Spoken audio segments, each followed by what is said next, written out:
이런, 늦겠다.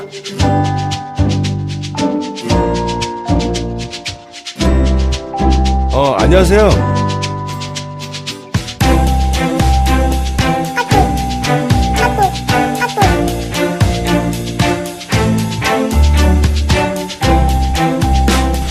야, 너 뭐야 이거? 똑바로 못해 이거?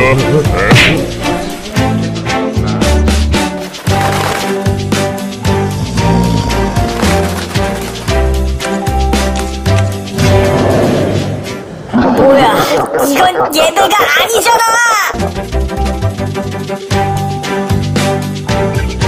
도와드릴게요.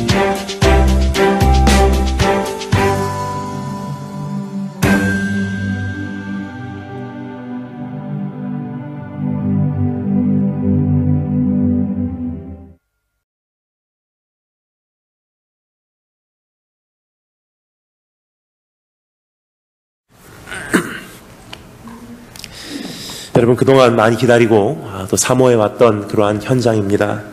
얼마나 또 감사하게 이런 기회가 허락이 되었는지 다시 여러분을 뵐 수 있어서 너무나 행복할 따름입니다.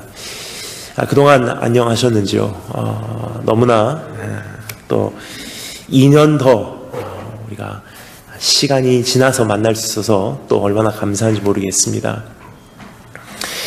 목사님께 이번 부흥의 주제와 말씀과 제목을 이제는 전달해달라 하는 이메일을 처음에 받았을 때 어떠한 말씀을, 어떠한 주제를 하나님께서 우리에게 주실까 하는 그러한 고민을 가지고 있었습니다.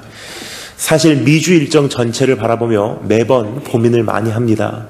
하지만 특별히 제 마음 가장 깊은 곳에 이미 자리를 잡아버린 우리 토론토 부활의 교회, 특별히 이번 집회를 위해서 많이 고민할 수 있었지 않나 생각이 됩니다. 그러던 가운데 오늘 이번 이 주제를 선택하게 되었습니다. 여호와를 두려워하라. 그것은 두 가지 이유가 있기 때문입니다. 첫 번째는요, 우리의 본질이 하나님을 두려워하는 것이기 때문입니다. 그 어떠한 말씀보다도 더 본질적인 말씀이고, 그 어떠한 가르침보다도 가장 기본적인 우리의 상식이라고 생각을 합니다. To fear the Lord our God. 여호와 하나님을 두려워하는 나의 삶. 여러분, 오늘 여호와 하나님을 두려워하는 삶을 살고 계십니까? 아니면 신앙생활은 하지만 하나님을 두려워하지 않는 삶을 살고 계십니까? 이제부터 시작되는 2박 3일 동안 우리 자신을 살펴볼 그러한 기회가 되었으면 좋겠습니다. 두 번째, 오늘 이 주제를 선택한 이유가 있습니다. 여호와 하나님을 두려워하는 그 모습이요, 우리 안에서 이미 소멸되고 있다고 생각을 해서이기 때문입니다. 나 개인적으로는 어떻게 생각하시는지 몰라도 일단은 큰 그림적으로, 세계적으로 하나님을 향한 그 두려움이 성도들 삶 속에서 소멸되어 가고 있고, 교회들 가운데서 상실되어 가고 있는 것이 지금 오늘의 현실입니다. 예배를 봐도 주의 얼굴이 보이지가 않고요, 기도를 들어도 하나님의 두려움이 느껴지지 않고요, 성도들의 몸가짐부터 시작해서 말투 하나하나까지 하나님이 인정되지 않는 그러한 삶을 우리가 살고 있잖아 생각을 합니다. 하지만 정말로 하나님을 향한 두려움이 내 삶 속에서 조금이나마 회복되기 시작한다면요, 그 자체가 전도가 될 것입니다. 사실 예수 믿지 않는 사람들이 교회를 안 나오는 이유가 교회에 와서 세상과는 다른 모습을 볼 수가 없기 때문입니다. 그것은 우리 안에 있는 하나님을 향한 두려움이 소멸되기 시작한 이후부터 시작된 현상이 아닌가 생각이 됩니다. 그래서 지금 어떻게 전도해야 하나, 어떻게 사역해야 하나, 어떻게 우리가 선교해야 되나, 다 중요한 말씀이지만 그거는 한 가지만 되면 나머지는 자리를 잡아가게 되어 있습니다. 그것은 하나님을 두려워하는 그 두려움이 회복되는 것. 아멘.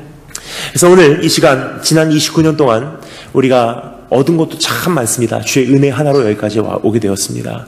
하지만 지난 29년 동안 너무나 익숙해진 환경 속에서 어떠한 성장도,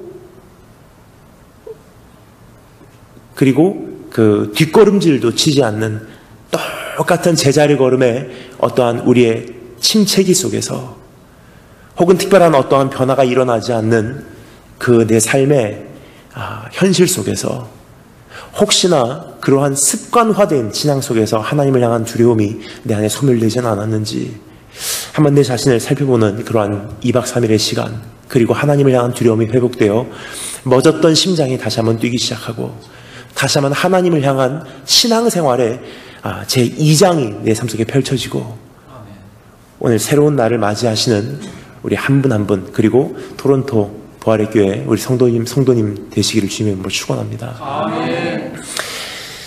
여기까지 말씀을 드리면 이미 가슴을 치고 싶으신 분들이 많이 계실 것입니다. 그 이유는요, 사실 마음 깊은 곳에서 내 양심은 알고 있어요.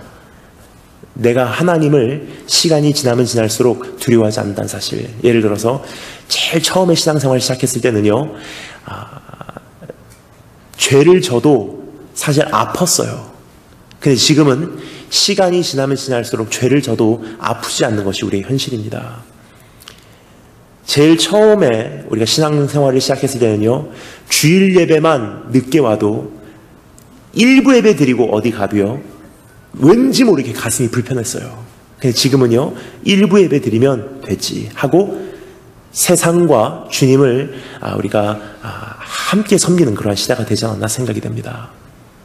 처음에 예배를 드릴 때만 해도요, 참 두려움과 떨림으로 어떻게 하면 더 아름답게 드릴까 다 정장 입고 오고요, 두려움과 떨림으로 빳빳한 새돈 준비해서 오고요, 아무도 쓰지 않은 하얀 봉투 준비해서 주의 헌금, 주님께 드릴 예물 정성껏 준비해서 왔었던 그런 시대가 있었습니다. 사실 그것이 우리의 신앙이고요, 우리가 신앙을 그렇게 배우지 않나 생각이 됩니다. 어떤 형태적인 것을 이야기하고자 하는 것이 아닙니다. 마음가짐을 이야기하는 것입니다. 왜냐하면요, 마음이 흐트러지기 시작하니까, 하나님을 향한 긴장도가 떨어지고 나니까 어떻게 하면은 하나님과 우리와의 관계와의 권태기 속으로 우리가 들어가지 않나 생각이 됩니다. 따라서 흥분도 되지 않고 눈물도 없고 감격도 없고 지루한 신앙생활, 뭔가 다른 변화가 언젠간 일어나지 않을까, 하지만 일어나지는 않을 거야 하는 내 나름대로의 기대와, 하지만 그 안에서의 실망하기 싫은 내 자신을 납득시키는, 위로하는, 그리고 더 이상 기대하지 않는 그런 신앙의 반복함이 우리의 매일매일의 신앙생활이 아닌가 생각이 됩니다. 하지만 여러분, 그러한 신앙으로는요, 매년 부흥해봤자 아무런 변화도 일어나지 않을 것입니다. 이제부터 10년 후 오히려 악화되면 악화됐지 더 좋아지진 않을 거예요. 왜냐하면요, 지금 여기 계신 분들 10년 후에 살아계실 분들 얼마나 계실까요? 오늘 가만히 앞에서 보니까요, 이제부터 10년 후에 교회를 짊어질 분들이 정말 극히 소수예요. 이제부터 다시 한번 내가 남은 힘을 다 짜내서 삼손이 다시 한번 하나님 앞에 회개하고 양팔을 벌리며 그 기둥 가운데 서서 자기 자신을 소멸시키며 이제 그 민족을 살린 그 각오가 없다면 이제부터 10년 후에 부활의 교회는 없을 것입니다. 여러분, 이미 그러한 조금의 위험성도 느끼고 계실 것이고요, 이미 내 안에 그러한 불안감도 조금은 있으실 거예요. 그러면 떠나겠습니다. 떠난다고 해결될 거라고 생각하십니까? 많은 분들이 한 가지 오해하고 계십니다. 그래도 나는 신앙을 지켜야 되기 때문에 혹시나 다른 교회, 자, 한 가지 여쭤보겠습니다. 다른 교회 말씀하신 분들 계신데요, 제가 한 가지 정말 궁금한 게 있어요. 왜 가세요? 가서 뭘 원하시냐는 거예요. 흥분? 조금의 성장? 없습니다, 여러분. 다 거기서 거기더라고요. 특별히 교회가 교리적으로 잘못됐거나 목사님이 도덕성이 잘못된 것은 좀 이해할 수 있어요. 그런 이유로서 다른 교회를 가기를 원하신다는 것은 그래도 조금이나마 이해는 합니다. 그런데요, 지금 이 시대의 성도들의 가장 악한 부분이요, 옮겨다니려고 해요. 따라서 하나님을 향한 두려움이 소멸되고 시작하니까 교회의 치리권에 대한 반항을 하게 돼요. 기도를 잘못해도 권면하면 떠나가요. 신앙생활을 잘못해도 절제시키면 떠나가요. 잘못된 은사를 사용해도 권면하면 반항해요. 그래서 여러분, 신앙이 성장할 거라고 생각하십니까? 우리의 신앙을 가만히 바라볼 때 오늘 부활의 교회뿐만이 아니라 우리 세계, 온 세계에 있는 주님의 교회들을 바라볼 때 가장 마음이 아픈 것은요, 이제 하나님을 향한 두려움이 떨어지고 나니까 교회를 향한 그 존귀하게 여기는 그 마음 자체도 내 안에서 소멸되기 시작했고, 내 신앙생활도 자기 중심적으로 내 기분에 맞춰서 하는 경우가 참 많다는 것입니다. 주님의 이름으로. 여러분, 이제는 정말로 성장을 바라신다면요, 정말로 변화를 바라신다면 이제 우리가 돌아올 때가 있습니다. 우리가 회복해야 할 것이 있습니다. 우리가 기억해내야 할 것이 있다는 것입니다. 여러분, 시간이 지나면 지날수록 저는 이런 생각을 하게 됩니다. 다니엘 김 선교사, 다니엘 김 목사라는 이름으로 언제까지 이렇게 강단 사역을 할 수 있을까? 여러분, 이번에 미국에 와서 다시 한번 피부로 느끼는 것이 있습니다. 이제 미주 사역을 다 마치고 저는 이번 토론토에서의 시간을 마치면 LA를 거쳐서 곧바로 한국으로 돌아가게 됩니다. 저의 last stop, 마지막 정거장이에요. 무슨 노래 가사 같습니다. 토론토는 마지막 정거장. 하지만 이번에 미주 사역 동안에 제 마음에 한 가지 느끼는 것이 있습니다. 그것은 무엇이냐면요, 올해는 못하겠구나 하는 생각을 해요. 왠지 말씀드리겠습니다. 급속도로 온 세계적으로 교회가 지금 축소되는, 작아지고 있는 현상을 눈으로 보게 됩니다. 거의 모든 교회가요, 매년 특별히 부흥하는 교회 빼고 거의 모든 교회가 90% 이상의 교회가요, 매년 사이즈가 축소되고 있어요. 성도님들의 수도 줄어가고 있고요, 고령화돼 가고 있고요, 이젠 예배를 사모하는 그 모습도 줄어가고 있다는 것입니다. 그뿐 아니라 성도의 수가 주는 만큼, 또 희생의 어떤 강도도 주는 만큼, 자기의 어떤 행복을 추구하는 그 강도가 높아지는 만큼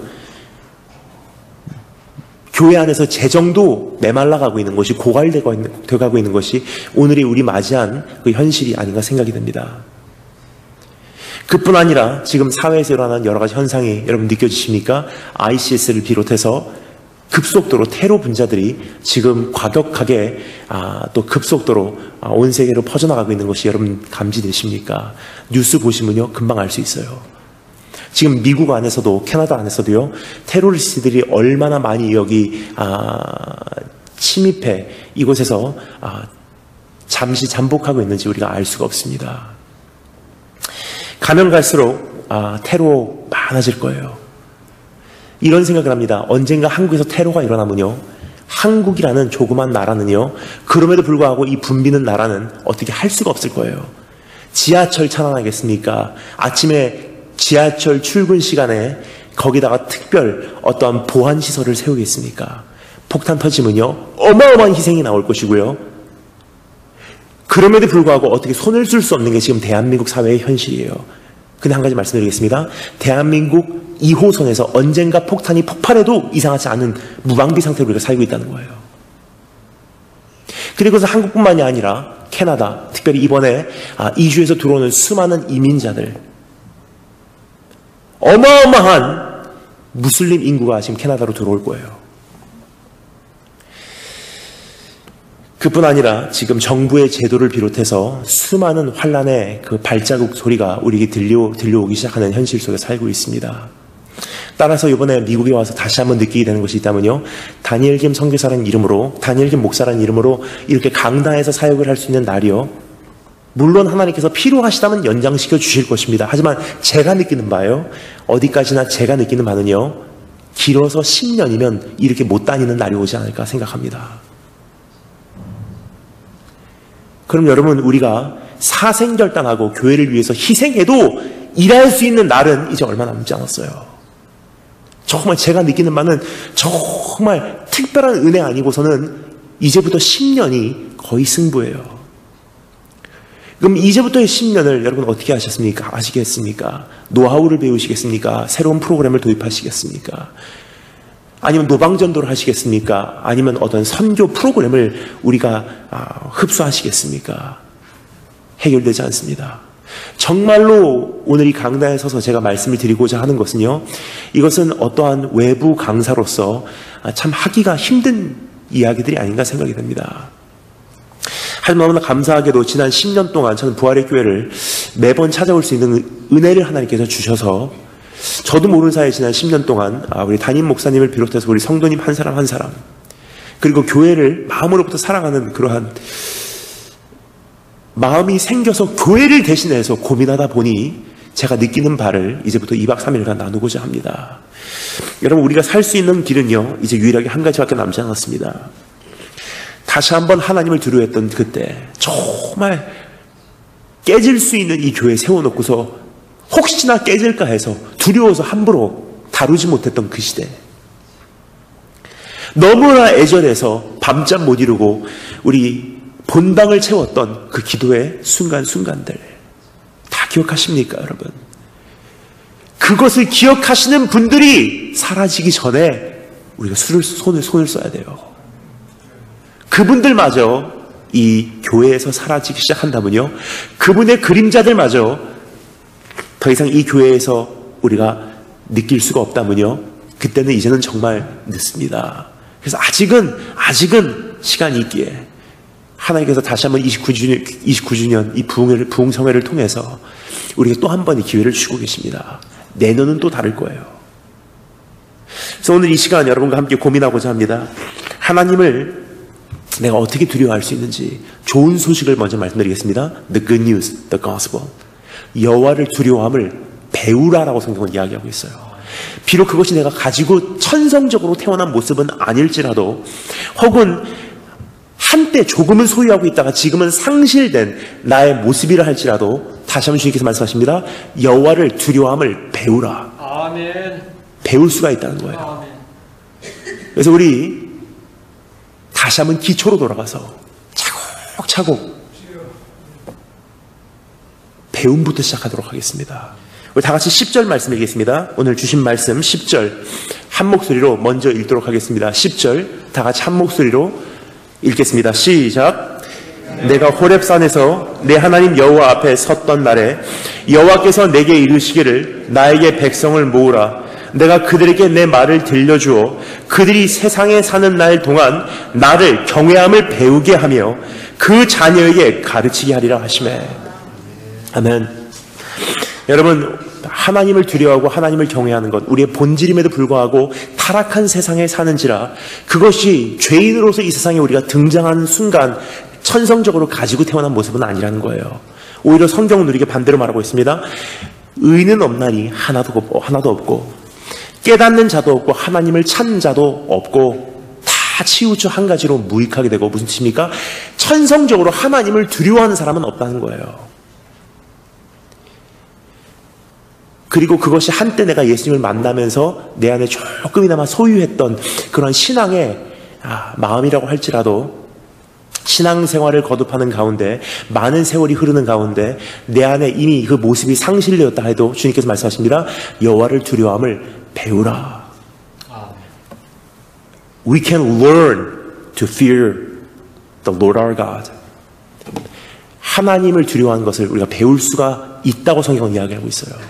어떻게 배울 수 있는지 처음부터 우리가 다시 한번 배우는 우리 모습으로 세 가지 우리 살펴보도록 하겠습니다. 오늘 이 말씀이 우리에게 말씀해주고 있는 여호와를 두려워함을 배우는 세 가지 통로, 우리 한번 정리해 보도록 하겠습니다. 첫 번째, 너의 반역의 날을 되새기라. 너의 반역의 날을 되새기라. 두 번째, 너의 축복의 삶을 생각하라. 세 번째, 그의 질투의 불을 기다리라. 세 가지 살펴보겠습니다. 너의 반역의 날, 너의 축복의 삶, 너의 질투의 불. 이 세 가지를 통해서 다시 한번 내 안에 하나님을 두려워하는 그 모습이 회복되는, 우리 하나님을 두려워하는 우리 한 분 한 분 되시기를 주님의 이름으로 축원합니다. 아멘. 그럼 첫 번째 따라서 하겠습니다. 너의 반역의 날을 되새기라. 너의 반역의 날을 되새기라. 우리 하나님 앞에서 펼치신 말씀 마칠 때까지 덮지 마시고 구절 우리 살펴 내려가도록 하겠습니다. 1절부터 4절까지의 말씀 먼저 읽어보도록 하겠습니다. 1절부터 4절까지의 말씀 한 목소리로 먼저 읽어보도록 하겠습니다. 1절부터 4절 말씀을 통해서 너의 반역의 날을 되새기라고 권면하시는, 우리를 부르시는 음성 직접 읽겠습니다. 1절부터 4절 시작. 아멘. 여호와를 두려워하는 삶은 가르침을 받는 삶이라고 성경은 이야기해주고 있습니다. 과정을 통해서 재배될 수 있는 삶이라고 이야기해주고 있습니다. 세월을 통해 우리가 만들어낼 수 있는 삶이라고 성경은 우리에게 말해주고 있습니다. 나를 경외함을 배우게 하며 그 여호와 하나님을 두려워하는 것을 이제는 자녀들에게도 가르치라고 말씀하고 계세요. 여러분, 사실 교회를 가만히 보면요, 그 자녀 세대가 싹 잘려서 없어졌다는 것은요, 여호와를 두려워하는 그 모습을 가르치지 못했다는 결론이 나옵니다. 늦지 않았습니다. 여호와 하나님을 두려워하는 내 모습, 내 안에서 회복이 되고, 그리고 이제는 그 어떠한 재산을 안겨주는 것이 아니라, 그 어떠한 교육을 남겨주는 것이 아니라, 정말 이제는 하나님을 두려워할 수 있는 자녀로 내가 사생결단하고 내 자녀를 내 날이 1년이 남았던 10년이 남았던 온전히 주님 앞에 올려드리고 가시는 우리 한 분 한 분 성도님 되실 수 있도록 우리 주님의 이름으로 축원합니다. 그리고 혹시 새롭게 어린 아이를 품고 계신 우리 부모님들 계십니까? 아직은 축복이에요. 하나님께서 기회를 줬습니다. 오늘 이 말씀 듣고요, 이제부터 내가 내 자녀를 어떻게 키워야 할까 많이 고민하실 때 한 가지만 하면 다 돼요. 그건 뭐냐면요, 여호와를 두려워함을 가르치면 돼요. 그때부터는요, 풀어놔도, 유학 보내도, 군대 보내도, 대학교 보내도 하나님 얼굴 앞에서 살기 때문에 부모의 간섭이 없이도 잘 자라납니다. 여호와 하나님을 배우게 하며 그의 자녀들에게 가르치게 하리라. 자, 그러기 위해서 첫 번째 숙제입니다. 첫 번째, 주님께서 우리에게 권면하신 말씀입니다. 너의 반역의 날을 되새기라. 너희가 반역했던 날을 우리 보고 다시 한번 되새기라고 성경은 이야기해 주고 있습니다. 오늘 이 시간 본문 말씀에서 그 반역의 사건을 바알 보울의 사건이라고 구체적인 예를 들어주고 있습니다. 혹시 바알 보울의 사건에 대해서 잘 모르시는 분들이 계시기 때문에 제가 오늘 그 말씀을 다 깊이 살펴보기보다도 요약해서 짧게만 배경을 설명드리도록 하겠습니다. 바알 보울의 사건은 어떤 사건이었냐면요, 이스라엘 민족의 역사 가운데 사실은 잊을 수 없는 아픔의 어떤 사건이었었어요. 애굽에서 탈출한 이후에 잠시 이스라엘 민족이 시딤이라는 땅에서 머무는 동안 모압 자손의 여인들의 유혹에 넘어가서 그 지역에 있는 부올산의 바알에게 우상 숭배하고자 그 제단 앞에서 음행을 저지르며 우상 숭배의 죄에 동참하였던 사건입니다. 그것을 바라보시고 분노하신 하나님께서는요, 그 행악자들을 잡아와서 그 행악자들을 향한 재판을요, 그 심판을 대낮에 집행을 하시게 하십니다. 왜냐? 모든 사람들이 보는 앞에서 다 죽임을 당했고요, 두 번 다시 이스라엘 가운데는 그러한 죄악이 저질러져서는 안 된다고 하나님께서 선포를 하세요. 자, 그런데요, 그때 그러한 행악을 저질렀던 사람들은 다 죽임을 당했고요, 그때부터 수십 년이 흘러와서 오늘 이 이스라엘 민족이 하나님께서 이 말씀을 선포하고 계십니다. 그때 그 사건 잊지 마. 여기 한 가지 질문이 생깁니다. 그 질문은요, 그때부터 40년이라는 시간이 지나왔고요, 그때 그 당시 죄를 저질렀던 사람들은 다 죽임을 당하고 대가를 치렀어요. 지금 하나님께서 이 말씀을 선포하시고 계신 그 대상은요, 본인들이 아니에요. 그 죄악을 저질렀던 사람들은 다 죽임을 당하고 오늘 하나님께서의 말씀을 선포하고 있는 사람들은 남은 사람들이에요. 그 죄악과는 관계가 없는 사람들, 40년 광야 생활을 잘 성공적으로 돌파한 사람들, 이제 약속의 땅에 들어가고자 하는 사람들, 사실 지난 날들의 그 선조들의 실수에 대한 이야기를 사실은 듣지 않아도 되는 사람들이에요. 근데 참 희한하게 하나님께서 말씀하십니다. 이제 약속의 땅으로 들어간다. 새로운 시대로 접어든다. 지나온 40년을 정리하고 이젠 새롭게 맞이하는 40년이 펼쳐질 것이다. 지난 날들의 그 아픔 잊지 마. 왜 그럴까요? 그냥 하나님께서 그때 있었던 일, 이스라엘에게는 수치요, 이스라엘에게는 아픔이요, 이스라엘에게는 정말로 말할 수 없는 상처예요. 그걸 다 덮어버리셔도 이상하지 않은데요, 이제 약속의 땅에 들어가고자 하는 사람들, 광야 40년을 돌파하는데 합격한 사람들, 근데 하나님께서 그 사람들에게 말씀하십니다. 그거 잊지 마. 왜 그러실까요? 한 가지 이유가 있습니다. 어느 신학자가 이렇게 말하는 것을 제가 들은 적이 있습니다. 사단의 가장 그 교묘한 작전은요, 하나님의 사람들로 하여금 진짜로 잊어버려야 하는 것은 기억하게 하고 기억해야 하는 것은 잊어버리게 하는 거래요. 여러분, 기억하면 넘어지지 않아요. 아멘. 그날 어떻게 아팠는지, 그날 어떻게 수치를 당했는지, 그때 얼마나 하나님께 울부짖었는지, 한 번만 살려주신다면 두 번 다시 이렇게 하지 않겠노라고 얼마나 몸부림쳤는지, 그것을 기억하면요, 두 번은 넘어지지 않는 거예요. 아멘. 그래서 하나님께서 이제 약속의 땅에 들어가고자 하는 사람들에게 경고하고 계신 것입니다. 너희가 그 사건을 잊어버리고 또다시 그 사건을 그 약속의 땅에서 반복하게 되면 그 땅이 너희를 토해내게 될 거야. 이젠 그 약속의 땅에 들어가서 그 땅을 너희가 끊임없이 차지하고 그 땅에서 축복을 이루어낼 수 있도록 반역의 날의 사건 절대로 잊지 마. 두 번 다시 이스라엘 민족 가운데는 그러한 사건이 반복돼서는 안 된다 말씀하신 하나님의 음성인 것입니다. 아멘. 여러분, 이것은 이스라엘뿐만이 아니라 우리 대한민국 국가적으로도 우리 교회적으로도 나 개인적으로 있는 바알 부월의 사건들이 아닌가 생각이 됩니다. 여러분의 삶은 어떠십니까? 내 삶 속에 있었던 바알 부월의 사건들 다 잊어버리고 오늘 너무나 담대하게 살고 있지는 않은지, 내 삶 속에 있었던 바알 부월의 사건을 다 잊어버리고 너무나 무덤덤하게 지금 지내고 있지는 않은지 내 자신을 한번 살펴보시는 그러한 시간이 되었으면 좋겠습니다. 아멘. 하나님 한 번만 살려주신다면 나 이제 정말 바로 살게요. 이번만 넘어가게 하신다면 내가 두 번 다시 죄지지 않겠습니다. 하나님 이번만 하나님 은혜를 내려주신다면 이젠 두 번 다시 그 죄 가까이도 가지 않겠습니다. 그렇게 울면서 밤을 새고 기도하고 그렇게 금식하고 그렇게 하나님께 재헌신하고 그렇게 내 자신을 주님 앞에 들여서 서원했건만 사람들이 참 기가 막혀요. 영적 기억 상실증이 쉽게 걸려요. 근데 분명한 것은요, 하나님은 아직도 그 말소리 다 기억하고 계세요. 아멘.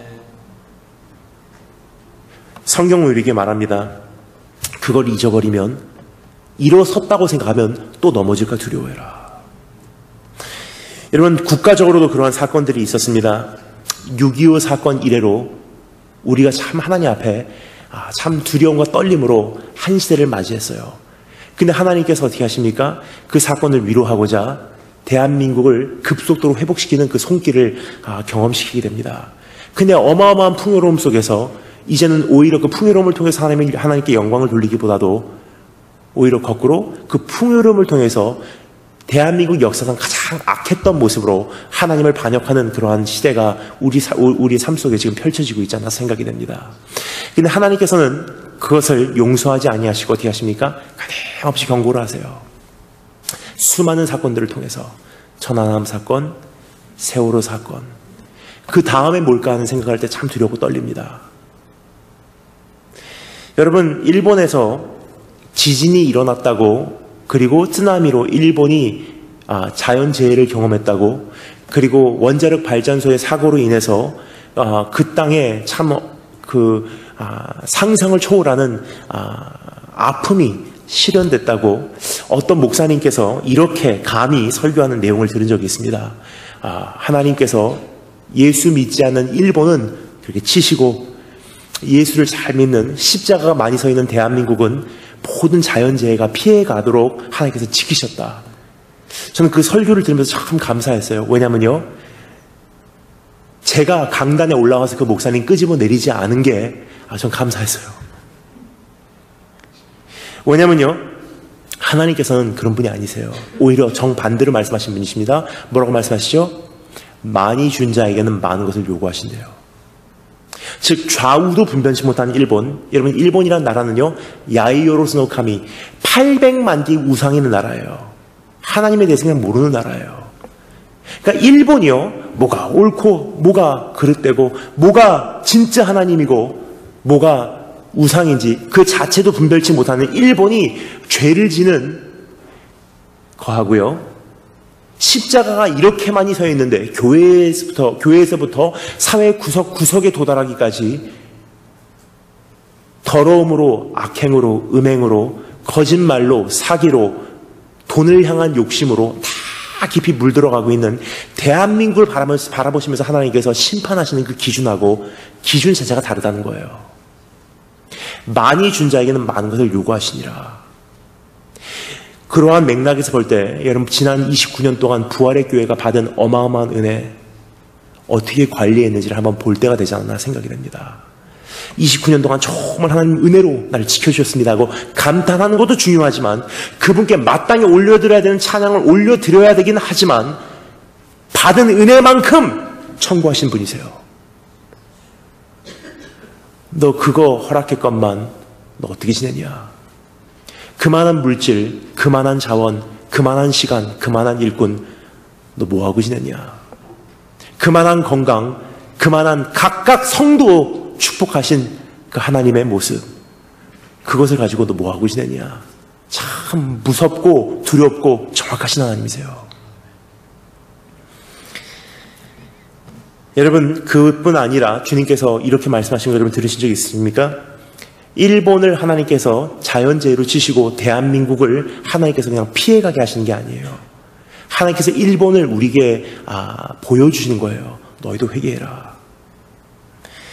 주님께서 이렇게 말씀하십니다. 누가복음 말씀입니다. 너희는 이 갈릴리 사람들이 이같이 해받음으로 다른 모든 갈릴리 사람보다 죄가 더 있는 줄 아느냐?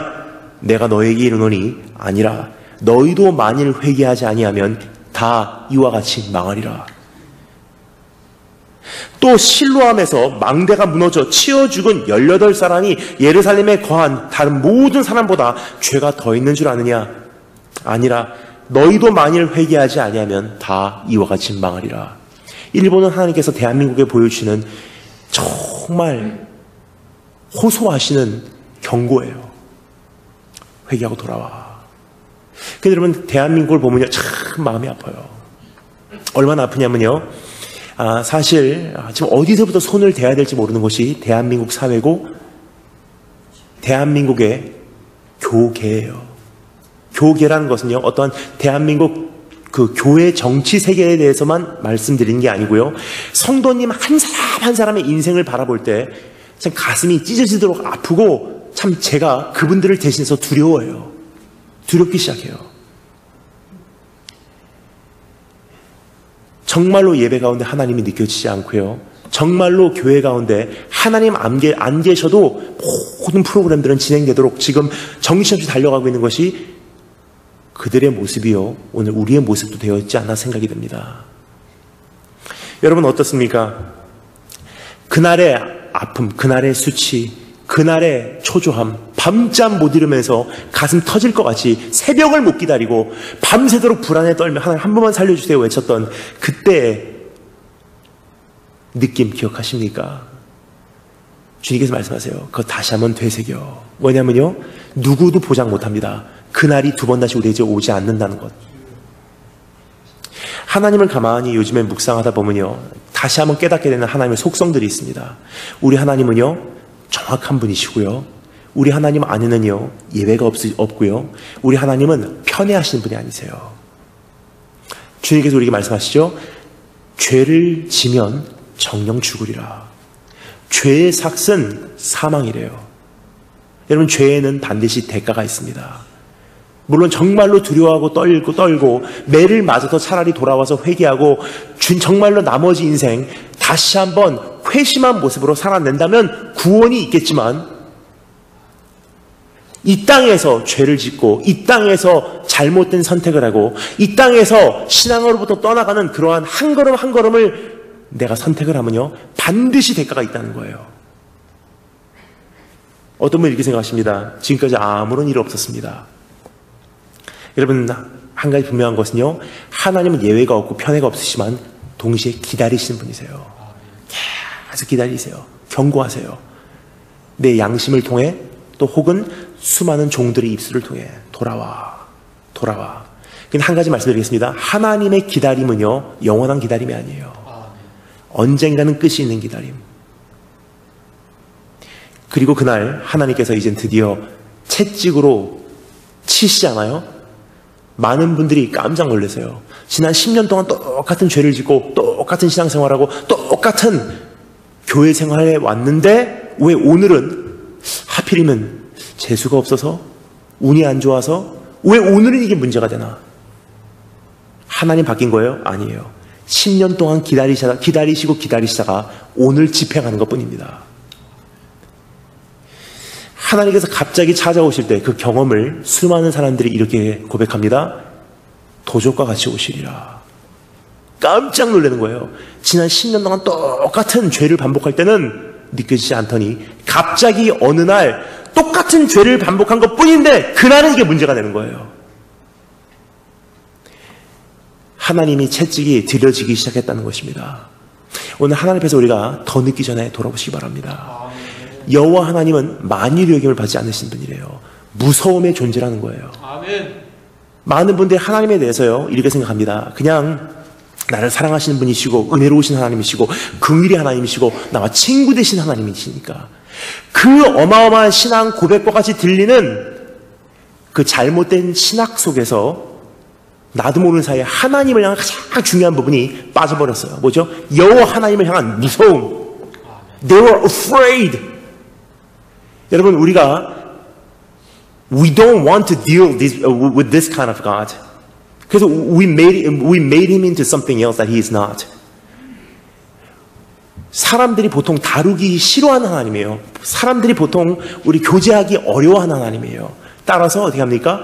또 내가 manageable, 내가 다룰 수 있는 정도의 크기의 하나님으로 우리가 신학을 통해서 만들어가고 있잖아 생각이 듭니다. 하나님은 은혜의 하나님이야. 하나님은 사랑의 하나님이야. 하나님은 나를 너무 사랑하셔. 난 사랑받기에 태어났어. 나는 축복받아서 당연해. 사랑한다 아들아, 사랑한다 딸아. 그것만 생각하죠. In reality, 실은요 하나님은 그런 분이 아니에요. 성경이 기록합니다. 진짜로 하나님의 백성들이 하나님의 임재 속으로 들어갈 때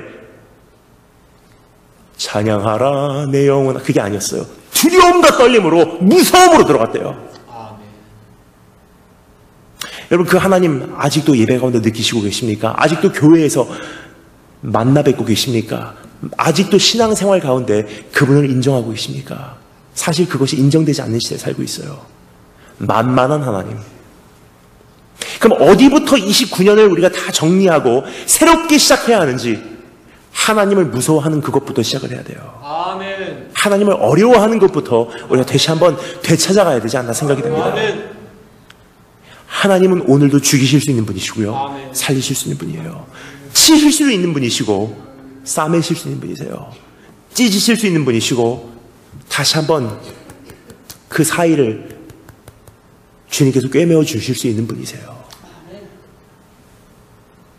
주님께서 우리에게 잊어버리지 못하는 상처의 타격을 입히실 수 있는 분이시고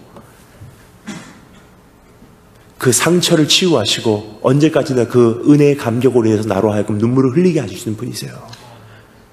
여러분 오늘 그분을 기억하고 계십니까? 오늘 그분을 알고 계십니까?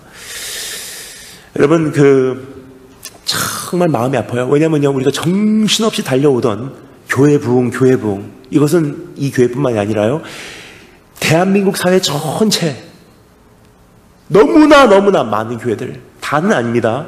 하지만 너무나 많은 교회들, 교회 부흥 정신없이 달려오는 사이에 별로 생각하는 능력을 상실해온 우리의 모습이 되지 않았나 생각이 됩니다. 그중에 대표적인 한 가지 예를 들겠습니다. 제가 제일 싫어하는 찬양이 한 곡 있습니다. 물론 좋아는 하지만 웬만해서는 불러서는 안 된다고 생각하는 찬양이 한 곡 있어요. 특별히 대한민국에서는 불러서는 안 된다고 생각해요. 특별히 청소년들에게. 불러도 되긴 하지만 부르려면 청소년들에게 충분히 이해를 시키고 교육을 시킨 다음에 부르는 거는 괜찮다고 생각을 합니다. 여기까지 말씀드리면 궁금하시죠? 무슨 찬양일까? 그 찬양 여러분 부르신 적 있으실 거예요. 이런 찬양입니다. 주는 나의 친구. 웬만해서는 그 찬양을 부르지 말라고 저는 얘기해요. 왠지 말씀드리겠습니다. 미국에서 그 찬양이 작사 작곡되었을 때 You're my friend, my Lord. 그 미국에서 사용되는 그 friend라는 개념하고요, 한국에서 주는 나의 친구 했을 때 친구라는 개념하고 개념 자체가 다르다는 거예요. 미국에서 그 friend라는 단어는요, 대통령 각하에게도 사용할 수 있는 단어예요. Sir, Mr. President, I love you, I honor you, I respect you, I give you my life, you're my friend. 대통령 각하, 정말로 당신을 우러러보고 당신을 사랑하고 당신을 존경하고 당신께 내 생명을 들여 내가 충성을 맹세합니다. 당신 내 진짜 좋은 친구입니다. 말할 수 없는 사랑과 말할 수 없는 경외함, 말할 수 없는 존경심, 말할 수 없는 친밀함 다 하나로 요약해서 친구라는 단어로 표현이 되는 것이 영어 friend라는 단어예요. 왕에게도 사용할 수 있는 단어. 다윗과 요나단, 그렇죠? 근데 우리나라에서 친구라 그러면요 그렇게 사용되지 않고 있어요. 적어도 지금은. 그렇게 사용됐던 때도 있었어요, 여러분. 한 50년 전에. 자네는 내 버치라네. 그때. 근데 지금은요 친구란 단어가 그렇게 사용되지 않습니다. 친구 그럼 뭐죠? 야, 밥 먹었어? 막대할 수 있는 존재, 마음껏 행할 수 있는 존재, 다 열어놓고 허물없이 다 토해낼 수 있는 존재. 세상적으로는 술 한 잔 먹으면서 좋은 소리, 싫은 소리, 필요 없는 잡담 다 이야기할 수 있는 존재. 그러니까 사람들이 오해를 해요. 기도한다는 것은요 아바 아버지라고만 불러드리면 내가 막대해도 되는구나. 약속했다가도 깨트릴 수 있는 존재. 내 스케줄에 편의에 맞춰서. 하나님도 그렇게 돼야 하는 줄 알아요. 주를 주는 나의 친구 하면요 우리 청소년들 충분한 하나님에 대한 이해가 없는 그들이요 그 찬양을 밥 먹듯이 부르다 보면 어느 사이인가 하나님은 맘먹을 수 있는 존재인 줄 알아요. 그뿐 아니라 최근에 성경을 보면서 깜짝 놀랐어요. 하나님께서 친구라고 불러준 사람은요 딱 한 사람밖에 없어요. 누구죠? 아브라함. 그리고 또 한 사람 사실 있긴 합니다. 근데 그 사람은 친구라고 부르기보다도 모세에게는 어떻게 하시죠? 하나님과 모세와 대화를 하는데 다른 사람이 볼 때 제3자 입장에서 이야기하는 것입니다. 친구가 친구하고 이야기하는 것과 같이 하나님과 모세가 이야기하더라. 하나님도 부른 적 없고요. 모세도 하나님께 함부로 주님은 나의 친구라고 부른 적이 없어요. 그 외에 모든 사람들은요 하나님을 두려워하고 떨긴 했죠. 주는 나의 친구라고 한 적 없습니다. 여러분,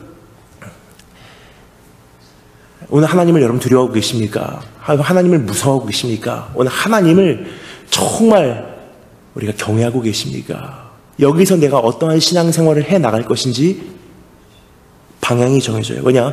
그분을 향한 무서움이 없이는요 내 죄에 대한 심각성도 없고요 내 죄에 대한 심각성이 믿겨지지 않는다면요 그 은혜도 나에게는 싸구려 은혜예요.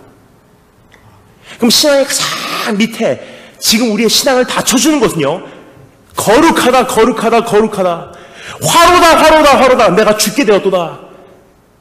나는 부정한 사람이면서 부정한 사람들 가운데 살면서 만군의 여호와이신 왕을 배웠음이로다.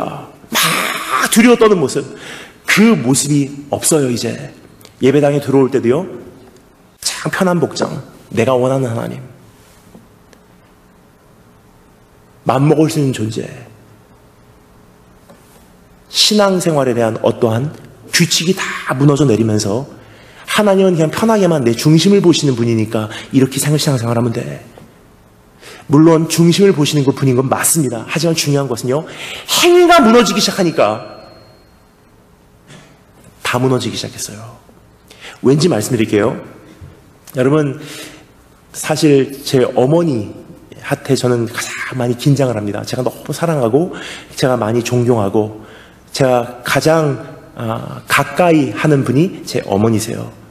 사실 제가 온 세계로 다니면서 지하교회와 공개 사역, 지하교회 사역과 강단 사역, 설교 사역, 이 두 개를 지금 어떻게 하고 있는지 제 사역에 대한 정확한 그림을 그리고 있는 것은 제 여동생도 아니고요, 제 아버지도 모르고요, 지금 하고 있는 예수세대 운동 대원들도, 거기에 오시는 분들도조차 제가 무슨 사역하고 있는지 정확한 청사진에 대한 이해가 없습니다. 딱 한 사람, 온 세계에 딱 한 분만 제 사역에 대한 모든 걸 알고 계신 분이 계세요. 저희 어머니세요. 근데 가장 가까운 분이시다 보니까, 저하고 같이 사역을 하시는 분이다 보니까 제가 가끔은 굉장히 편하게 대해요. 그래서 한 번은 제가 미국까지 와서요, 한 20일 동안 사역을 하고 돌아가면서 어머니께 마음이라도 전하는 어떠한 선물을 드리는 걸 깜빡 잊어버렸어요. 사실 여러분, 저희 어머니께서는요 어디 사역제 나가서 선교지 나가서 뭐 하나라도 사오면 혼내세요.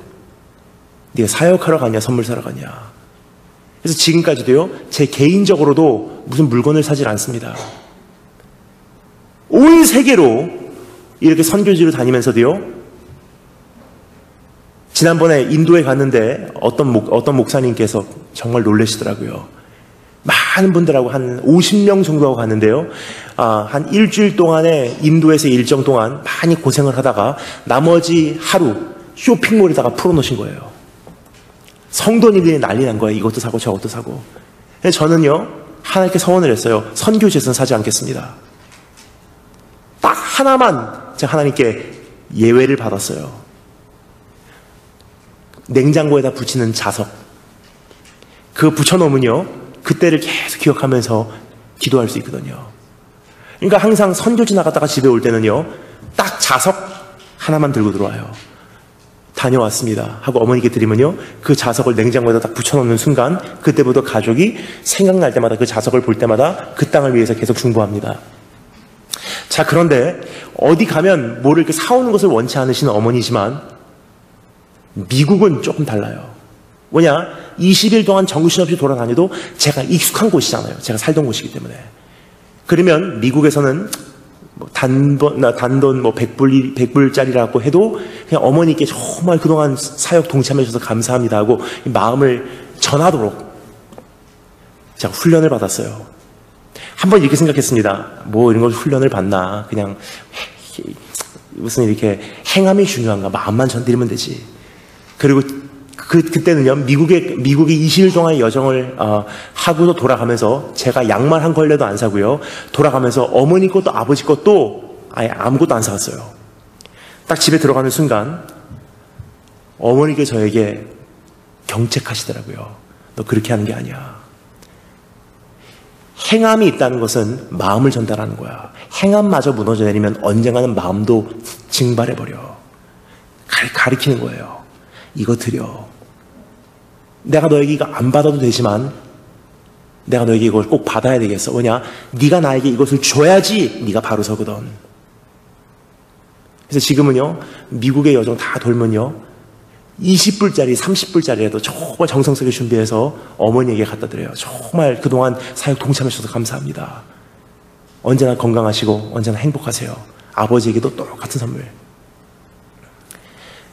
또 그러면 또 저희를 혼내세요. 뭐 이런 거 사와. 근데 안 사오면 혼나요.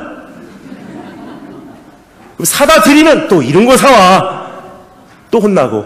어떻게 될지 모르겠습니다. 이게 자녀의 입장이 아닌가 생각이 됩니다. 하지만 여러분, 중요한 것은요, 요한계시록 2장에 보면 하나님께서 뭐라고 말씀하시죠? 에베소 교회에게 네가 처음 사랑을 버렸노라 그래요. 네가 처음 사랑을 버렸노라 하시면서 회복의 방법론을 가르쳐 주세요. 어떻게 회복하나? 뭐라고 그러시죠? 네가 어디서부터 떨어졌는지 기억하고, 무슨 뜻이냐면요, 기억상실증에서 깨어나라는 거예요. 너하고 하나님하고 어떤 관계였는지. 그 다음에 뭐라고 말씀하시죠? 회개하고 돌이키라는 거예요. 그 다음에 세 번째로 뭐라고 말씀하시죠? 어디서부터 떨어졌는지 기억하고 회개하고 처음 행위를 가지라 그래요. 저는 그 말씀을 읽을 때마다 사실 이해가 안 갔어요. 왜 처음 사랑에 대해서 말씀하시면서 행위라는 단어로 결론을 지실까? 보통 네가 처음 사랑을 회복해라 그러면요, 우리 정말 그 처음 사랑을 나눴던 그때로 돌아가자, 우리 한번 기억해보자, 추억을 되살리자, 그게 진짜잖아요. 근데 참 희한해요. 주님께서는 네가 처음 사랑을 버렸노라 하시면서 회복론에 대해서, 회복 과정에 대해서 이렇게 말씀하십니다. 네가 처음 행위를 가지라 그래요. 행위에 대해서 말씀하세요. 왜 그럴까요? 행위를 하면요 기억이 나요. 아, 여기까지 내가 주님을 사랑했었구나. 내가 정말 한때 소유하고 있었던 신앙의 어떠한 틀, 여러분 이 틀 때문에 우리가 지금 어려움도 있지만요, 지금 사실 교회 안에서 틀 자체가 다 무너지기 시작했다는 거예요. 그 틀이 다시 한번 회복될 때 기억하는 거예요. 아, 여기까지 내가 하나님을 사랑했었구나. 기억상실증 환자는요, 기억상실증 걸리기 전에 있었던 현장으로 돌아가면 번쩍번쩍 기억이 나기 시작합니다. 아, 이런 거였구나. 기억상실증 환자는 내가 기억상실증 걸리기 전에 즐겨 했었던 어떠한 그 액티비티, 그 활동을 하면요, 갑자기 번쩍 기억이 나. 내가 이런 사람이었구나. 영적 기억 상실증에 걸려서 주님이 누구신지, 하나님을 어떻게 들어야 되는지, 정말 내가 주님을 어디까지 사랑했는지 다 잊고 있는, 신앙생활이 어떠한 신앙생활이었는지를 다 잊고 있는, 신앙생활에 있었던 배고픔, 주님을 향했던 참 두려움과 떨림, 하나님을 향한 목마름을 다 잊고 있는 성도들이 다시 한번 그것을 회복하고자 하면요, 그때 했던 행위를 회복하면 기억이 나요. 그래서 행위를 가지라는 거예요. 행위로 구원받는 것은 아닙니다. 하지만 행위는 최소한도예요. 최소한도. 근데 우리는 지금 문제는요, 행위가 중요한가? 그걸로요, 중심도 없고 행위도 없어요, 이제는. 어떻게 구원받겠습니까? 예를 들겠습니다. 성경 자체를 이제는 교회를 안 갖고 다니는 시대예요. 그래서 제가 조금 전에 강조했습니다. 성경 펼쳐주시고 구절구절 살펴내려가겠습니다. 왜냐면요, 요즘 시대는 어떻습니까? 핸드폰 갖고 다녀요, 교회. 아이패드 갖고 다녀요. 근데 핸드폰 배터리 떨어지잖아요? 함께 말씀도 못 읽어요. 교회에서 PPT에 띄워주니까, 여기 스크린에. 근데 중요한 것은요, 교회에서 정전돼 버리잖아요? 이제 예배도 못 드려요. 근데 우리는 하나님을 경외합니다. 하나님을 경외합니다. 정말 주님 경외하고 있습니까? 여러분, 이 성경, 이것은 그냥 미국 성경인데 정말 어렸을 때부터 갖고 다녔던 성경이 있습니다. 할머니가 쓰던 건 어머니에게 물려주고, 어머니가 쓰던 건 저에게 물려주시고, 어렸을 때 받았던 성경 다 가슴에 끼고요, 그 성경 정말 사랑해서 갖고 다니다가 펴놓고 줄치고 동그라미 치고 하이라이트하고 또 줄치고 또 볼펜으로 긋고 있다가 종이 찢어지고, 그러다 다시 테이프로 붙여놓고, 너무 오래 써서 너무나 많이 펼쳐봐서 뜯어져 나가면 다시 스카치 테이프로 다시 붙이고, 찢어지면 바깥에 있는 종이로 다른 곳으로 감싸고, 그 성경 주일날 교회 갈 때 내가 정말 내 성경 갖고 가고, 정말 힘들고 힘들 때 하나님께 정말 우리가 제가 밤새도록 기도하면서 주님 앞에 아뢰고, 밤에 잠들 때 꼭 끼워안고 성경 안고 잠이 들고, 아침에 일어나자마자 성경 펴놓고 말씀 읽고 기도하다가 성경에다가 머리 박고 잠시 깜빡하는 사이에 응답받고, 그래서 기도했습니다. 그래서 찬양했습니다. 나의 사랑하는 책, 이 책 중에 있으니 이 성경 내가 심히 사랑합니다. 그때는요, 하나님 말씀 참 사랑했어요. 두려웠어요. 그렇죠? 하나님 말씀, 하나님 말씀, 이 말씀. 그때는요, 목사님들 신학적인 대단한 설교 안 했어요. 하나님께서 이렇게 말씀하십니다 하면요, 이미 성도님들 바탕 자체가 하나님 말씀이기 때문에 그 한마디만 들어도 아멘 하고 거기다 생명 걸었었어요. 그러니까 신앙에 열기가 있었던 거예요. 근데 지금은요, 집에만 가도요, 먼지가 수두룩하게 앉은 성경이요, 10몇 권이 쌓여 있어요. 여전도회 무슨 연합 부흥회 할 때 만들어냈던 특별 성경, 뭐 제자 훈련 수료할 때 줬던 성경, 뭐 할 때 수료할 때 줬던 성경, 안 갖고 다녀요. 귀찮으니까, 무거우니까, 짐되니까. 아니면 주일날 교회 갈 때 편리하도록 자동차 대시보드에만 놓고요, 교회 갈 때 픽업해서 내리고 절대로 집은 갖고 들어가지 않습니다. 왜냐? 집에서 성경 볼 일이 없거든요. 그래 나는 생명의 삶을 읽고 있습니다. 여러분, 큐티집은요, 큐티집이에요. 큐티집을 한마디로 요약하면요, 영적 목발이에요. 목발. 무슨 뜻이냐면요, 그 당시 대한민국 안에 큐티 운동이 필요했던 이유는요, 누구도 성경을 제대로 읽지 않았었기 때문이에요. 이 성경 내가 도저히 이해가 안 가는데 이걸 읽자 그냥. 그래도 조금이나마 성도들의 성경적인 지식을 돕기 위해서 큐티 운동을 시작한 거예요. 뭐냐면요, 어떻게 읽어야 될지 엄두가 안 나서 성경을 안 읽는 분들을 도와드리기 위해서 목발을 줬어요. 차라리 조금이라도 걸어 다니라고. 근데 문제가 있습니다. 지난 몇십 년 동안 그 목발만 짚고서 생명의 상만 읽고서 큐티집만 가지고서 신앙생활을 하다 보니까 어느 사이엔가 걷는 능력을 다 상실해버렸어요. 이젠 큐티집 없으면요 신앙생활 자체를 못하고요, 이젠 생명의 삶 없으면요 말씀 묵상 자체를 못하시는 분들이세요. 이게 얼마나 심각한 문제냐면요, 출판사 하나 망하면 우리 신앙도 같이 망하게 돼 있어요. 이제는 여러분, 우리 한 가지 생각해 봐야 돼요. 내가 지금 어디쯤 와 있는지. 그럼 부흥의 강사가 와서 무슨 말씀 해드릴 것 같겠습니까? 너의 반역의 날을 되새기라. 두 번째 단어에 감사했습니다. 너의 축복의 삶을 생각하라. 너의 축복의 삶을 생각하라. 네, 다시 한번 한 목소리로 너의 축복의 삶을 생각하라. 너의 축복의 삶을 생각하라. 우리 5절부터 8절 말씀 다 같이 한 목소리 읽겠습니다. 5절부터 8절 다 같이 한 목소리로 읽겠습니다. 5절부터 8절 다 같이 한 목소리로 너의 축복의 삶을 생각하라고 권면하신 주님의 음성 직접 읽겠습니다. 여호와 하나님을 두려워함을 배우라. 첫 번째, 너의 반역했던 나를 되새기라. 하나님은 여전히 편애가 없으신 분, 하나님은 여전히 예외가 없으신 분, 하나님 앞에서는 죄를 지면 망하게 돼 있고요, 우리 안에서 유일하게 살 방법이 있다면 하나님을 향한 두려움, 하나님을 향한 경외함, 하나님을 향한 무서움이 회복돼야 될 때예요. 그 자체가 회복되지 않으면 신앙 자체가 가벼워지기 시작한다는 거예요. 여러분, 행위로 구원받는 것은 아닙니다. 하지만 행위는 최소한이에요. 문제는 너무 행위 위주로 가다 보니까 시대적으로 거기에 반항을 해서 The law of pendulum, 추의 법칙으로 인해서 행위가 너무 강조되다 보니까 추가 반대로 갔어요. 만만한 분, 나를 너무 사랑하시는 분, 은혜로운 하나님, 그냥 편하게 해주시는 분, 마음껏 교회 입고 와, 헌금 그냥 있는 것 마음만 주면 돼, 마음만 드리면 돼, 포켓에서 드리든 봉투에 넣든 말든 별로 중요하지 않아. 예배 뛰면서 찬양하든 앉아서 찬양하든 거룩함을 지키든 말든 네 마음대로 하면 돼. 중심을 보시는 분이야. 중심을. 어떻게 되죠? 행위가 너무 강조된 시대에서 거기에 반항한 세대가요 추에 반대쪽으로 가버렸어요. 저는 그래서 요즘에 청소년 집회뿐만이 아니라 청년 집회에서도 웬만하면 물을 안 마셔요. 물 마셔도 괜찮아요. 목사가 강단에서 물 마신다고 하나님께 치시는 거 아니죠? 너 물 마셨어? 피쉬! 아니죠? 근데 웬만하면 물도 안 마셔요. 왜냐면요, 추가 전혀 반대로 간 하나님을 우습게 여기는 그 시대 속에서, 하나님을 가볍게 여기는 시대 속에서, 예배가 지금 가벼워진 그 시대 속에서 누군가는 다시 추를 어느 정도 돌려와야 되거든요.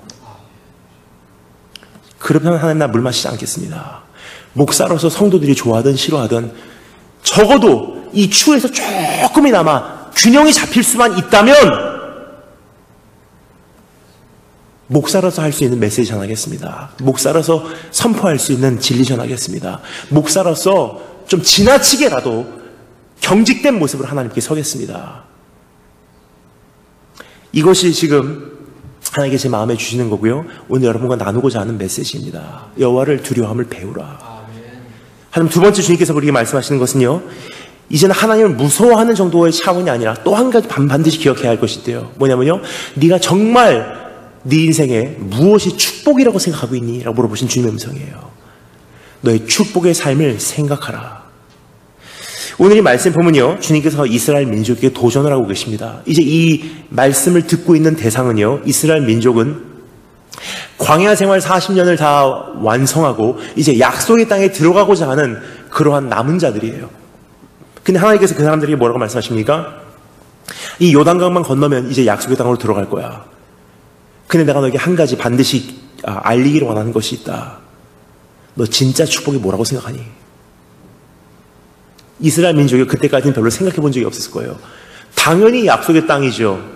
당연히 적과 꿀이 흐르는 현장이죠. 근데 하나님께서 다시 한번 그 질문을 unpack, 여세요.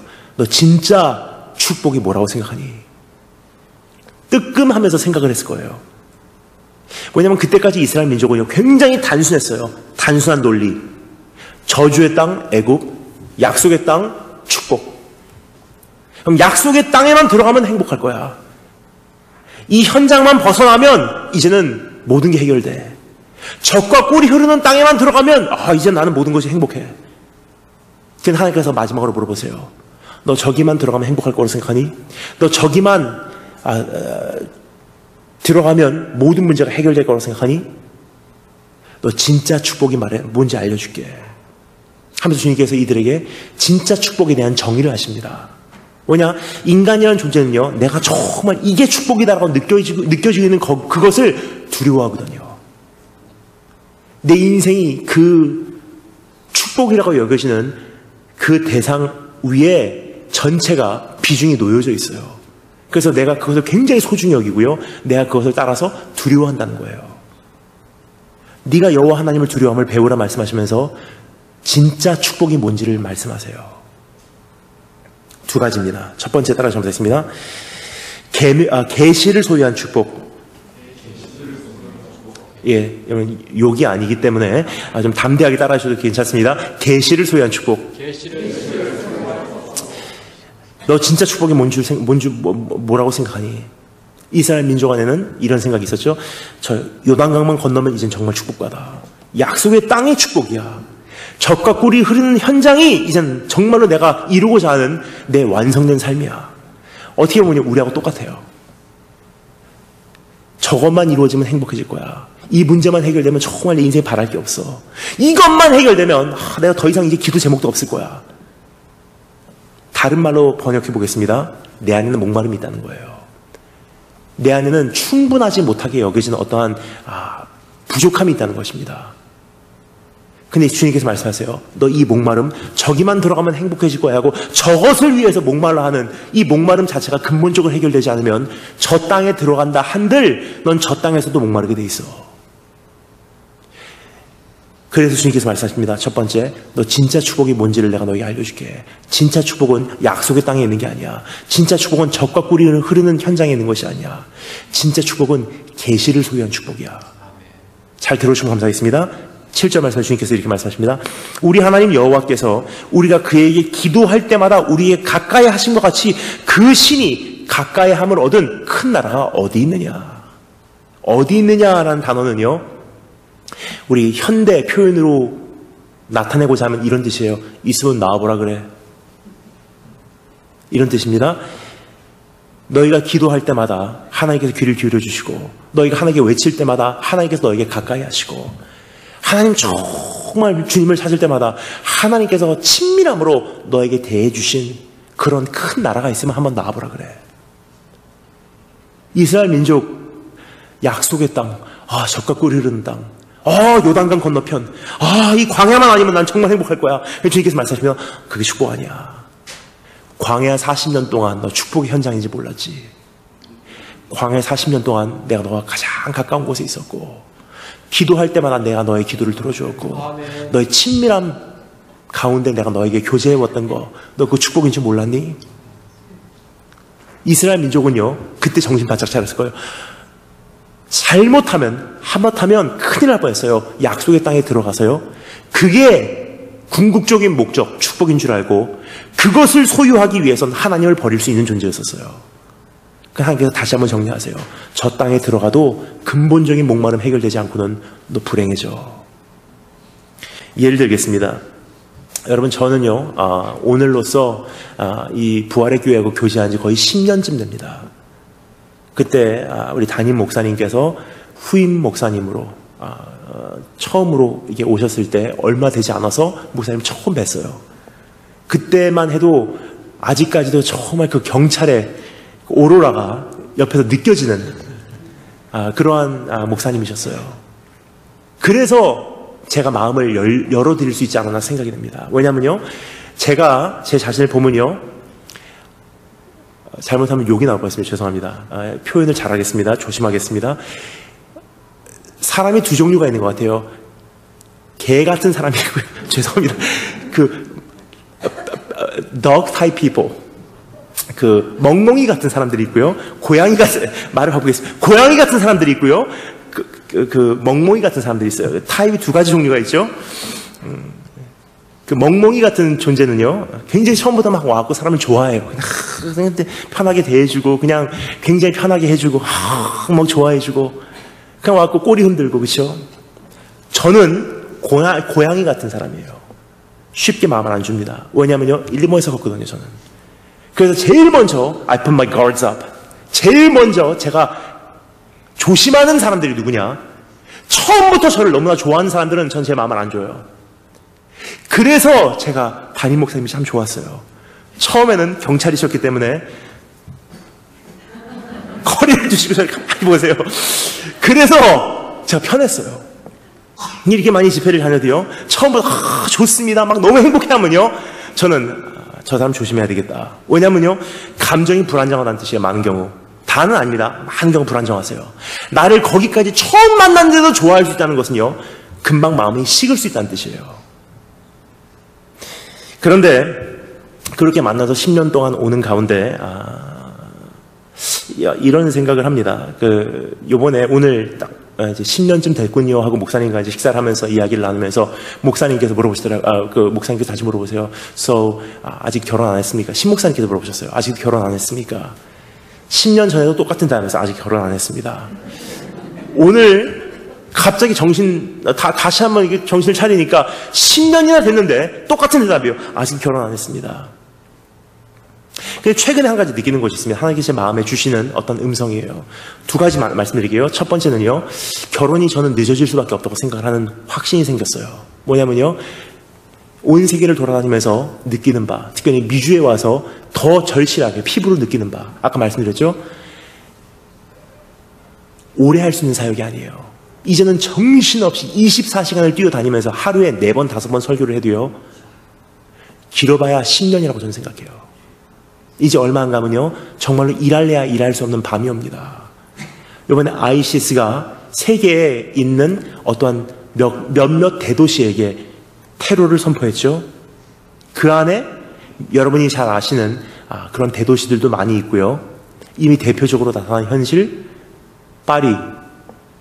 그런 대도시는요, 이제는 참 많이 조심을 해야 되는 그런 현실이에요. 그럼 설교자가요, 이렇게 많이 다니는데요, 입출국하면서 어마어마한 위험을 무릅쓰고 다닌다는 것도요, 이게 한계가 있죠. 어느 날은 위험을 만나게 돼요. 그리고 만나면 그래도 다행이에요. 그때까지 외칠 수 있으니까. 하지만 그 선까지 가기 전에 국가가 통제를 하기 시작해요. 출국 거부, 입국 거부. 제가 보기에는 이제부터 10년 동안에 엄청난 변화가 일어날 거라고 저는 그렇게 생각을 합니다. 따라서 정신없이 주님을 섬겨도 길어봐야 이렇게 섬기는 것은 10년이라고 생각해요. 그때 이후로 연장시켜주는 것은 그냥 하나님 은혜라고 생각해요, 저는. 그래서 만약에 제가 가정이 있다면요, 이렇게 말씀드리는 건 참 두려워요. 왜냐하면 내년에 결혼했다고 돌아오기도 좀 그렇잖아요. 그렇게 그때 말해놓고 왜 결혼했습니까? 사실 내일 일은 모릅니다. 하지만 중요한 것은요, 지금까지 주님께서 허락을 안 하신 이유는 제가 알아요. 결혼했으면요, 오늘 사역 전 안 했을 거예요. 결혼했으면요, 오늘 사역을 또 못했을 것입니다. 가정 돌봐야죠. 그리고 사역이 적어도 이런 형태는 아니었을 거예요. 사실 저는요, 지금 걸릴 게 없어요. 온 세계로 다니면서 말씀을 전해도요, 기다려주는 사람이 없기 때문에 선교지에서 죽어도 그게 다예요. 단지 부모님 마음에 아픔을 드리는 것 빼고는. 두 번째 이유가 있습니다. 그것은요, 하나님께서 결혼을 지금 보류하시고 계시구나를 느끼는 것은요, 제 안에 있는 한 가지 목마름이 있었다는 것을 저는 감지하게 되었습니다. 무슨 목마름이냐면요, 결혼만 하면 행복해질 거야. 결혼만 하면 이제 모든 문제 해결돼. 그러니까 주님께서 요즘에 마음을 주세요. 너 결혼해서 문제가 해결될 것 같니? 결혼해서 목마름이 없을 것 같니? 결혼해서 외로움이 없을 것 같니? 결혼해서 누군가에게 인정받고 싶다 하는 그 마음이 사라질 것 같니? 아니야. 결혼 전에 근본적으로 그 마음을 네가 정리하지 않으면 결혼해서 채워지지 않은 상태로 목말라 하며, 결혼이라는 그 현실 속에서 상대방에게 채워주십시오, 상대방에게 이해해 주십시오, 상대방에게 나를 인정해 주십시오, 상대방에게 나를 충족시켜달라고 하면 불행하게 돼 있어. 똑같은 현실이에요. 오늘 이스라엘 민족의 주님께서 말씀하십니다. 오늘 광야에서 하나님 한 분만으로 만족하는 법을 모른다면 약속의 땅에 들어간다 한들 현실은 젖과 꿀이 흐르는 땅이 되겠지만은 실상 너희들이 누리는 그 경험은 또 다른 노예의 속을 받게 되지 않아. 너 진짜 축복이 뭔지 아니? 진짜 축복은 광야에서 너희와 함께 가셨던 하나님께서 너와 함께 계시다는 계시를 소유한 축복이야.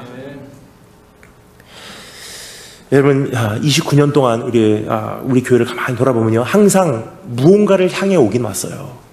그냥 순간순간 주님께 나에게 허락하신 것, 우리 감사하며 왔는지 한번 돌아보신 축복이 있을 주님으로 축원합니다.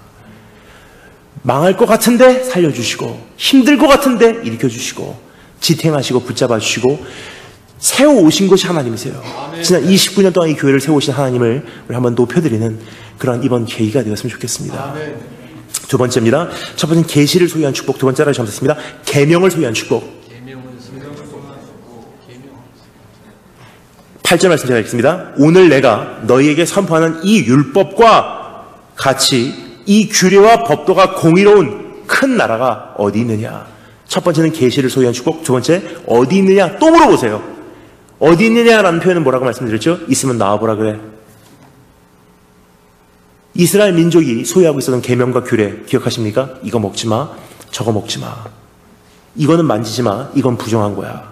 몸에 피가 묻으면 짐 밖으로 나가서 해가 질 때까지 옷을 다 깨끗이 씻어서 빨고 널고 말리면 해가 지면 들어와. 병이 있으면 나갔다가 다 치유를 받은 후에 치료가 되면은 돌아와서 제사장에게 보이고 허락이 되면 이젠 다시 한번 사회로 복귀해. 굉장히 엄격한 규례와 법도가 있었어요. 여기까지 말씀드리면 어떤 분이 이렇게 생각하십니다. 목사님, 그러면 계시가 축복인 것은 이해는 하는데 왜 계명이 축복일까요? 계명은 사실 나에게는 불편함이고 어떠한 번거로움이지, 계시를 소유했다는 건 축복으로 이해를 하겠습니다. 근데 왜 계명이 축복입니까? 여러분, 계시하고 계명을요 하나로 합치면요 한 가지를 의미하기 때문입니다. 계시, 내가 너와 함께한다. 두 번째, 계명, 계속 함께하고 싶다.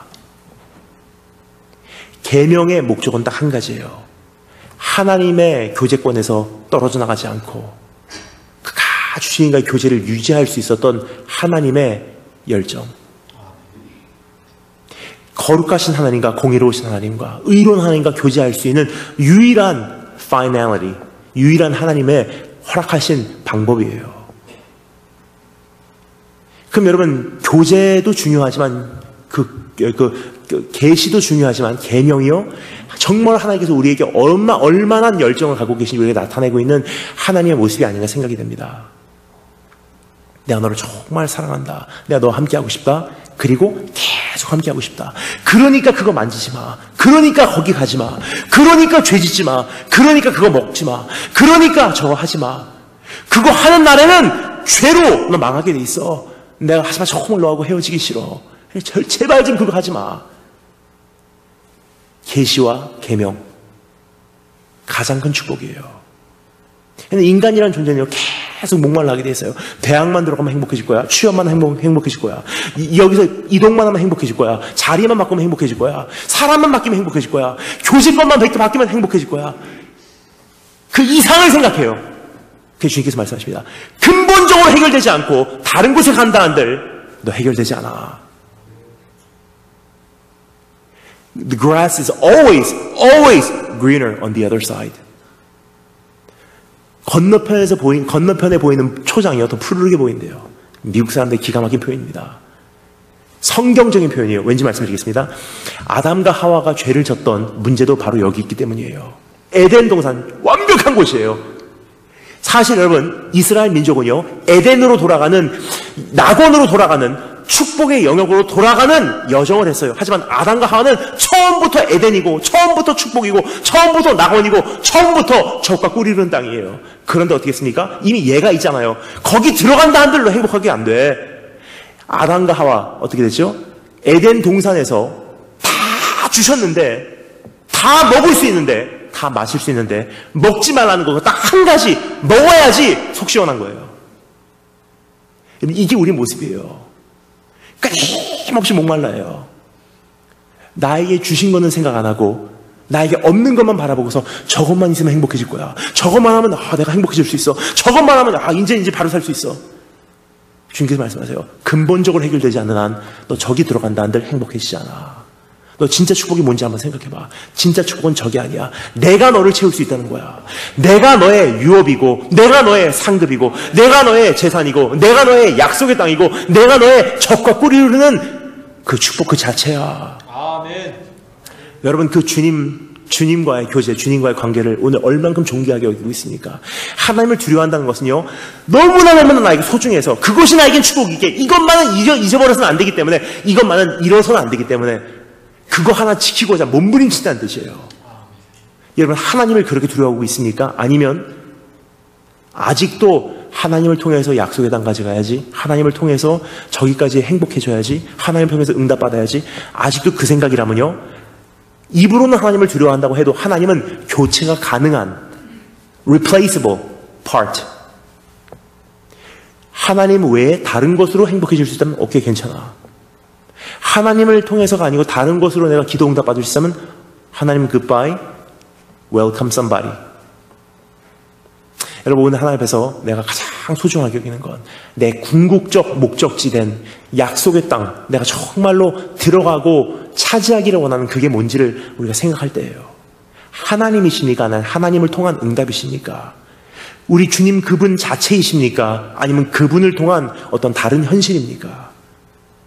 그것을 우리 정하지 않는 한 우리가 하나님을 두려워할 수가 없습니다. 세 번째, 따라 점사했습니다. 첫 번째는 너의 반역의 날을 되새기라. 두 번째, 너의 축복의 삶을 생각하라. 마지막 세 번째 따라 점사입니다. 그의 질투의 불을 기억하라. 우리 마지막으로 9절부터 14절 그리고 24절 한 목소리 읽겠습니다. 먼저 9절부터 14절 읽겠습니다. 9절부터 14절 시작. 13절 말씀 읽겠습니다. 그의 언약을 너에게 반포하시고 너에게 지키라 명령하셨으니 곧 십계명이며 두 돌판에 친히 있으신 것이라. 그때 여호와께서 내게 명령하사 너에게 규례와 법도를 교훈하게 하셨나니 너희가 거기로 건너가 받을 땅에서 행하게 하려 하심이니라. 24절 읽겠습니다. 한 구절만. 24절 시작.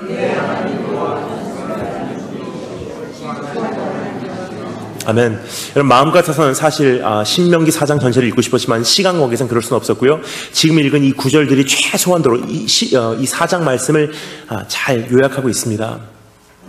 하지만 여러분 오늘 우리가 벌써 두 가지 살펴보았습니다. 여호와 하나님을 향한 두려움을 회복하기 위해서 반역했던 나를 기억하라, 되새기라. 두 번째, 진짜 축복이 뭔지를 한번 생각해봐라. 우리 주님을 사랑한다고 주님을 우리가 존귀하게 여긴다고 고백해 오지만 내 안에 있는 내 축복에 대한 정의를 다시 한번 살펴볼 때가 됐다는 것입니다.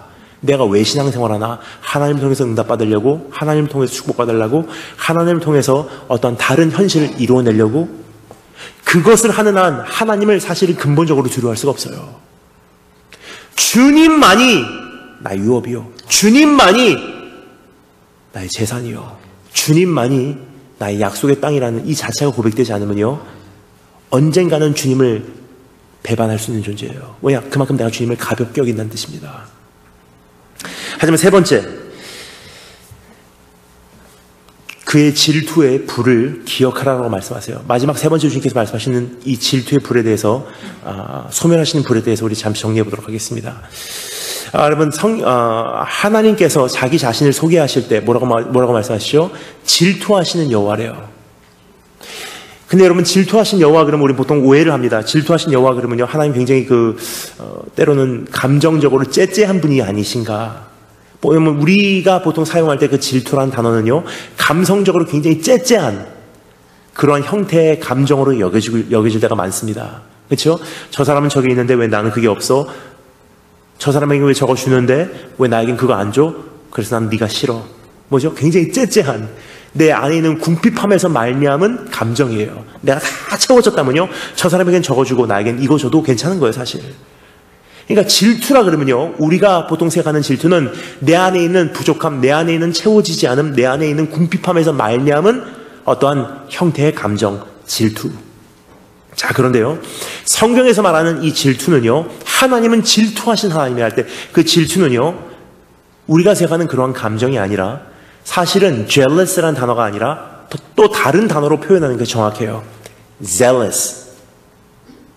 성경에서 말하는 질투는요, 여호와 하나님은 질투하신 하나님이라 할 때 그 질투라는 것은요, 이런 뜻입니다. 정말 사랑하는 사람하고의 그 관계를 유지하고자 하는 열정. 정말로 사랑하는 사람이에요. 그는 이 사람하고의 관계가 금이 갈까봐 수단과 방법을 가리지 않고 이 교제를, 이 사랑을, 이 관계를 지켜내고자 하는 열정. 그것을 질투라 그래요. 따라서 내가 정말로 사랑하는 이 아내, 예를 들어서 정말 사랑하는 아내, 하지만 이 아내가 다른 남자하고 바람을 피워요. 일반적인 째째한 감정은요, 나는 네가 이만큼밖에 사랑 안 해주는데 왜 저 남자는 저렇게 사랑해? 그거는 째째한 감정이죠. 하지만 진짜 남편과 아내의 감정은요, 그런 감정이 아니잖아요. 분노를 해요. 왜 그렇습니까? 정말 사랑하는 아내이기 때문에. 저 남자에게 마음을 줬다는 것이 용서가 되지 않는 거예요. 이 관계에 금이 갔잖아, 너 때문에. 내가 정말 소중하게 여기는 이 관계인데 네가 저 남자에게 눈길을 줬기 때문에 관계에 금이 갔잖아. 뭐죠? 사랑하는 사람하고의 관계를 유지하고자 하는 불타는 열정. 그래서 하나님께서 우리에게 질투하신 하나님이다 할 때는요, 남편과 부인의 예를 많이 들어줍니다. 거기서 말하는 질투예요. 정말로 내가 너를 사랑하는데 너 왜 마음을 다른 곳에 주고 있니? 내가 너를 정말로 사랑하는데 with undivided heart, 나누어지지 않은 마음으로 내가 너를 집중하고 사랑하고 있는데 너는 왜 네 마음이 다 나누어져 있니? 수단과 방법을 가리지 않고 주님과의 나의 교제를 깊이 이끌어내고자 하시는 하나님의 불타는 열정, 이것을 질투라고 성경은 기록하고 있어요.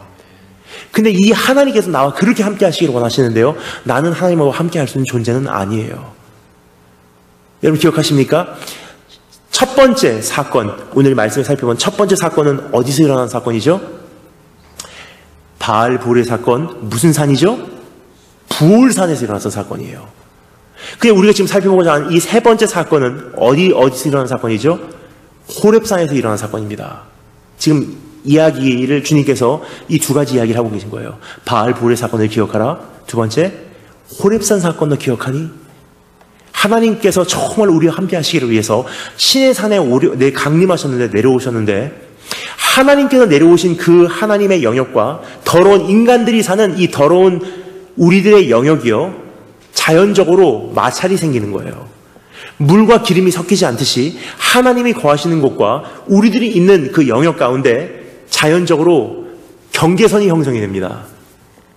하나님의 영역, 우리의 영역. 그냥 하나님께서 정말 우리와 함께 하시기를 원하셔서 한 걸음 한 걸음 나오시기를 원하세요. 사람 가운데 다시 한번 거하시기를 원하십니다. 그런데요, 하나님께서 우리와 함께 하시려고 할 때 하나님의 영역과 우리의 영역이요, 마찰이 생기는 거예요. They can't be together. 물과 기름이 섞이지 않듯이 하나님이 우리와 함께 하시려고 하면요, 그 경계선에서 엄청난 현상이 일어나요. 바위가 터지고 흑암이 덮이고 지진이 일어나고, 뭐죠? 시내산 사건이에요. 동물이라 할지라도 그 경계선을 넘어오는 순간 성경이 말합니다. 하나님 내려치셨대요. 거룩하신 하나님 속으로는 들어올 수 없기 때문에. 근데 하나님은 질투 하나님이시래요. 우리가 정말 함께 하시기를 원하시는 하나님이래요. 그런데 조건적으로 함께 할 수가 없는 조건이에요. 어떻게 할까요? 그래서 소멸의 불이래요. 왜 그럴까요? 소멸의 불이라고 표현을 한 이유는요, 이런 물하고 불하고는 차이가 있습니다. 물하고 불하고의 차이가 뭐죠? 물, 담는 그릇으로 인해서 물의 형태가 정해져요. 컵에 담으면 물의 형태도 컵이에요. 네모난 그릇에 담으면 물의 형태도, 여러분, 답은 질문 안에 담겨져 있습니다. 네모난 그릇에 물을 담으면 물의 형태도 네모, 세모난 그릇에 물을 담으면 물의 형태도 세모. 물은요, 담는 그릇으로 인해서 물의 형태가 정해집니다. 하지만 불은 어떻습니까? 불은요, 불이 담는 그릇의 형태를 정해버려요. 담는 그릇이요, 나는 네모난 그릇입니다 주장을 해도요, 불이 담기는 순간 그 그릇이 그 불을 감당치 못하면요, 다 녹아서 소멸되고요, 불만 남아요.